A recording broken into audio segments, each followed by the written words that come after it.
C'est pas bientôt fini tout ce bruit? Il est 22h passé de 5 minutes. Silence! Mais qu'est-ce qui t'arrive, ma douce? C'est toute cette musique, je craque. Si tu veux mon avis, tu as oublié tes jeunes années. Rappelle-toi à cette époque où tu enflammais la piste avec ton célèbre jeu de jambes. Oh Jo, tu t'en souviens encore? Que vous habitiez en ville ou à la campagne, en appartement ou dans une maison, vous pouvez causer ou subir des troubles du voisinage. Mais attention, on ne s'emballe pas au moindre bruit de tondeuse. C'est important de distinguer les troubles qui peuvent entraîner un inconvénient normal et ceux qui peuvent entraîner un inconvénient anormal de voisinage.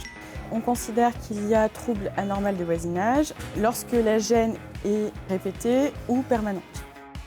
Concrètement, si vous mettez la musique à fond de temps en temps, on ne parlera pas de trouble du voisinage. En revanche, si c'est votre manière quotidienne d'écouter la radio, là, ça le devient. Et le tapage nocturne dans tout ça, c'est bien un trouble du voisinage, mais sous certaines conditions.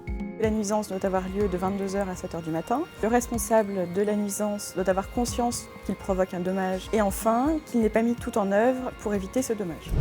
Autant de situations qu'il vaut mieux éviter, surtout quand on sait que le locataire a l'obligation de faire respecter le calme dans son logement.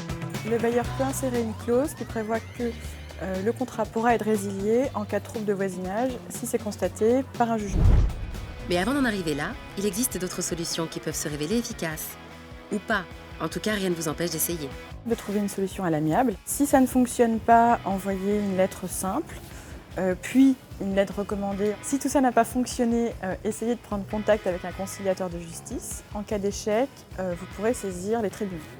On parle de troubles de voisinage lorsque la nuisance occasionnée est permanente ou répétée. C'est aussi une cause de résiliation du bail au même titre qu'un impayé de loyer. Enfin, sachez qu'avant d'avoir recours à la justice, mieux vaut trouver une solution à l'amiable. Oh, Hein, petit joueur.